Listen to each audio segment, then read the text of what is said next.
So, today we're going to talk about the difference between learning and development. It's a common question, and today we have a super interesting guest to shed some light on it. And here we are on the HR Hub podcast with me, Andrea Adams. Keep listening to learn about this and all kinds of things related to HR. You can also find me on YouTube. Today, my guest is James Aird. James is an interesting guy. He has a Master of Education from Harvard. He has an L&D consulting business based out of New Hampshire, serving a lot of the United States. He learned his trade by serving in, as he calls it, conflict areas, and they include the Iraq and the Congo. And when you think about it, doing HR work in those kinds of contexts brings a whole new light to the importance of our work. Hi, James. How are you? Hi, Andrea. Thanks for inviting me on the podcast. Well, thanks for coming on. So you were schooling me just before I hit record about conflict areas. Okay, quickly, what is that exactly? Yeah, I mean, it's a very misunderstood space, especially in the learning and development world. But conflict areas, much like post-conflict areas, are areas where there is violence. There's war, deep political instability. Big countries that come to mind include Syria, Iraq, the DR Congo.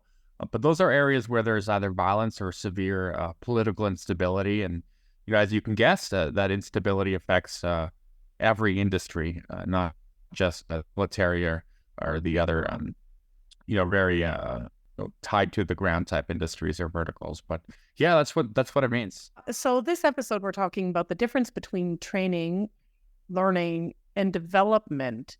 So can you elaborate on that? What are the differences between those topics? For sure. I think it's so important. I think we need to highlight that more often in our work, especially within the L&D field. Now, people might disagree or might want to change the definition, but in my opinion and experience, I like to separate the two in that learning, training on one side is very accountable to the organization. Think of that like required compliance training or skills training, where an organization needs to upskill or bring in certain skills to reskill or fill gaps. On the other side, you have development. Development is accountable to the individual, and development presents an opportunity for the individual to kind of choose what they want to learn, whether it is related to their career progression. And examples for that might be any course or training program that is offered that is optional. When we look at development versus learning, development's becoming a huge or becoming more in demand across the private sector as a way to increase employee recruiting and retention. The young people entering the workforce now have higher expectations for their own career development. And that learning and development, that development side is becoming very important to HR departments and talent acquisition. Okay, I have so many questions about that because there's a lot of nuance to this and then implications arising out of that nuance. But you didn't talk about training. Is there a difference between learning and training? Yeah. So that's another great question. I like to keep them, I like to define them as the same thing within the corporate context. Okay. Other people might, find differences in them. But for me, training and learning, the actual content is tied strategically to business objectives and it's pushed onto the employees. Maybe drawing upon some of your very exciting past, can you give us some examples of learning versus development? Yeah, for sure. So was working at a biotech company, managing learning and development, and we were implementing a new solution. We were going to offer it to clients, but we were implementing a new solution, and we needed all of our employees, not all, but many of our employees, to learn how to use this, like what this solution is and how to use it.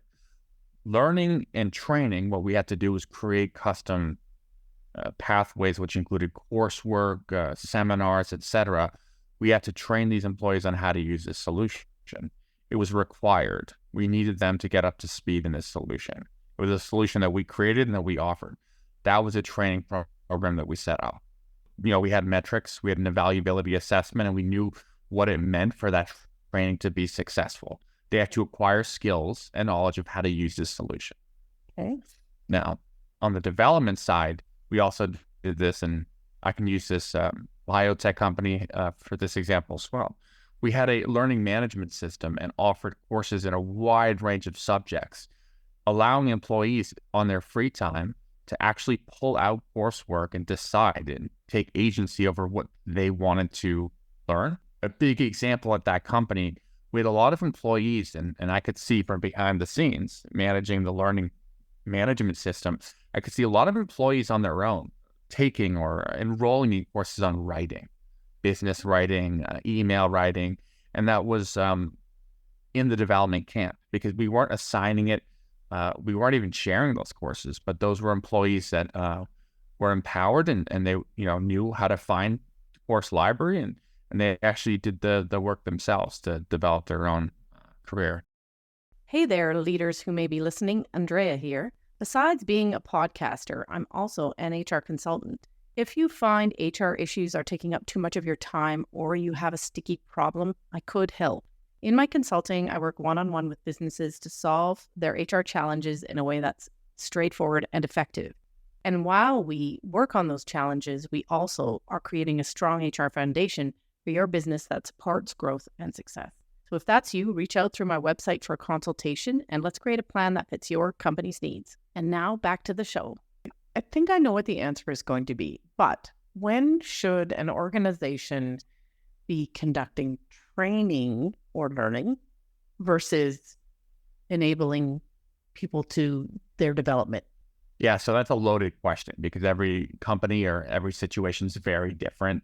But if there are, and there always is, a compliance requirements, anti-harassment, Yes. Assault in the workplace, there are requirements for safety in some industries. All of that falls into training, not development, and all of that training is very important.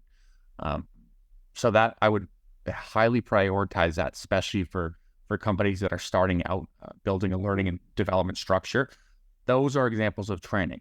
Once that training is being implemented and there's a process and maybe the beginning of a learning culture, that's when, if I have the resources, that's when I would bring in development and really pull out resources for continued learning and allow employees to kind of discover and for themselves build skills that they choose to build on. What is the case for development? Like clearly there's a clear business case. You have to do these training things, whatever they are. But what about development? It's now the employee has a whole lot more choice in that. What is the business case for the employer?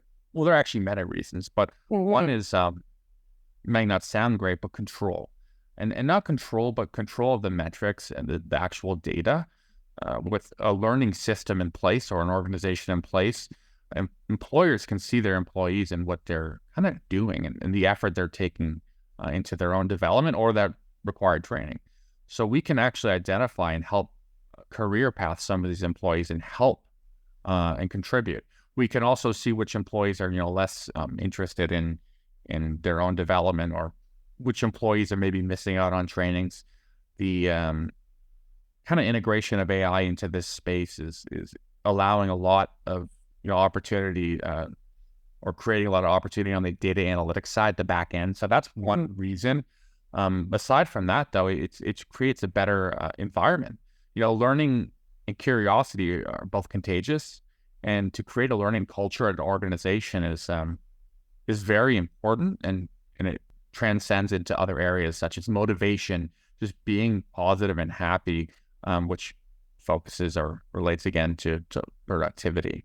But there's so many answers to that question. And every program's different, to be honest, especially if branding is reactive or learning has to be reactive. But there are many reasons why learning and development are both beneficial to an organization. You think about just the turnover, the amount of time that an individual stays with an employer is getting shorter and shorter. I can see why that employer would invest in learning training, but why spend a whole lot of money on development when they're unlikely to see the return on that investment? No, that's that. You bring up a great point. Now, at the same time, I think the investing in that development, you make it public and show to the world in your recruiting operation that we develop in this space. We help invest in our employees, the individual, and that is directly tied to recruitment and then later retention. There are so many opportunities, and it's great at an organization where younger employees might not. They might burn out early. If they are actually actively learning in a learning management system or developing, a lot of opportunities arise. And I've seen this with a lot of clients for lateral movement, for employees to learn and want to get out of business development and maybe into project management. The beginning of this lateral movement and being able to stay loyal and stay with an organization, but explore other options. And when you build this ecosystem of learning and this culture, I mean, so many opportunities that rise from it. And a lot of things are interconnected. And it's fascinating stuff. And you see some of the best companies are very vocal, bragging about their learning and development organizations, such as General Electric and Coca-Cola, I believe. But there are so many that, they boast about it. So how does organization size impact learning and development? Small and medium-sized businesses are going to have less budget. And I know we're going to do a whole episode on that, but budget, like what can these smaller organizations do? No, that's really important to know because, majority of companies, at least here in the States, are small companies. They don't, as individual companies, they don't have the budget to hire from within and build a learning organization or have that internally. So there are so many ways to either outsource the consulting piece, but also outsource the actual content development. A lot of small companies, while they don't have the budget for learning and development, they could really benefit. And this is super true for companies that are located in states like where I live in New Hampshire, because they are fighting for the talent more than, the bigger companies are in big cities like New York City. It's very, very hard to hire and retain in more rural areas where there are actually a surprising amount of organizations and companies that do have 30, 40, 50 employees. But for budget, I always suggest outsourcing and finding somebody who can actually help you or the organization find the best bang for the buck. And that might include self-paced learning out of an LMS that provides ready-made coursework.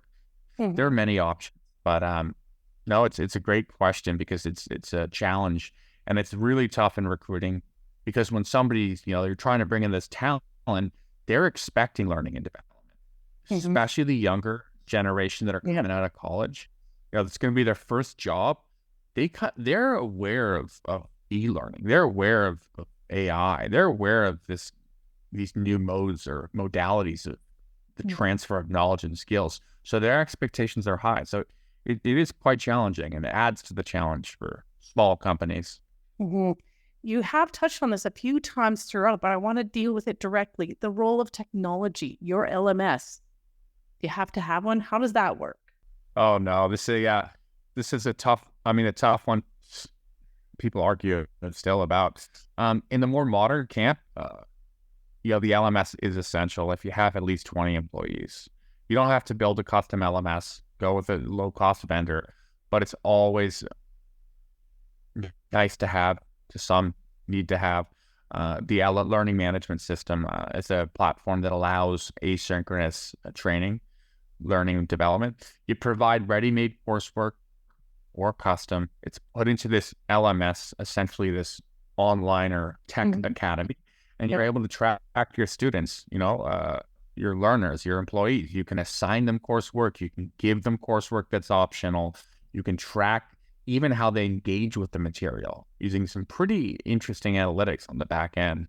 And you can also reward them. A lot of these new LMSs, with technology include what we call structural gamification, badges, leaderboards, which is really cool.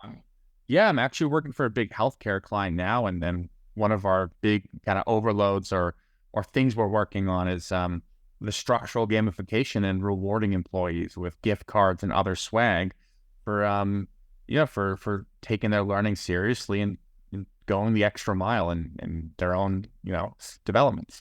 But yeah, the tech is very important. The LMS, learning management systems are, I would say, vital to any organization with over 20, 30 employees. Okay.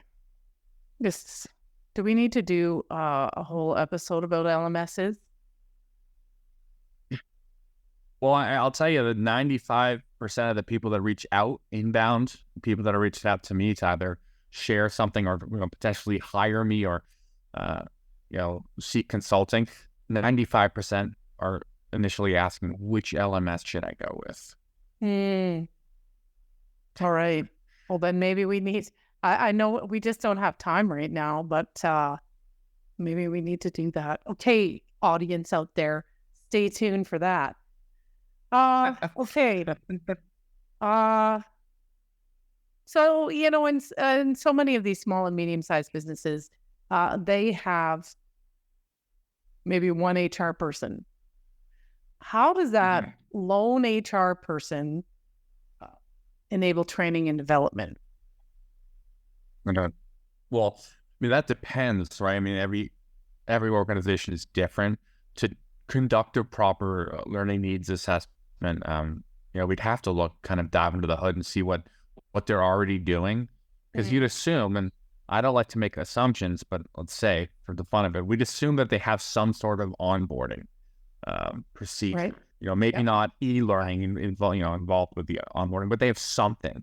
So I'd have to look at that and see what, and give them credit for where it's due, and motivate them to build on it in incremental ways, to develop some or add on just the learning component of that onboarding and continued, growth. But no, it's a case by case basis, and that's why the consulting kind of comes in. It's you don't really have organizations that are the same. And many commonalities across, even in multivariate verticals across those, but no two companies are the same, with especially small business, and that's why it's a fun space to work in. Okay, thanks, James. I know we're getting to the end of this. So where can someone learn more? Please refer to your own website or, whatever you refer to stay on top of your own learning and development. For sure. I always suggest ATD, right? The Association for Talent Development. They are such a good resource. They provide blogs or other content. Most of it's free. And the stuff they put out is for just a wide range of audience, small business, large business, HR people, SMEs, other business leaders. But yeah, the ATD is definitely a go-to. Okay. And then for e-learning, for some of the more tech stuff, there's a website, elearningindustry.com. I believe they're an aggregate content aggregator, but they provide some really insightful articles. And it's really important, though, just to check individual articles, just check the, who it comes from, because it is a collection from across the web. But they put out some great stuff. So I'd say ATD and the elearningindustry.com website for sure. What about yours? No, for sure. I mean, for sure. You can check out my my business at EduPivot, EduPivot.io, and or reach out to me on LinkedIn. I'm always around to give free consultative advice. Love meeting people who work in the HR space as well. So, okay, very good. I will include all of those links in the show notes. Well, thanks, James. The differences between learning and development and the nuance to each, when you really start thinking about it, that has significant implications across HR and how we do our work, and significant opportunity to really better how we practice. However, we've reached the end of this episode. Thanks for listening out there. We'll catch you next time when I talk shop with another insightful guest.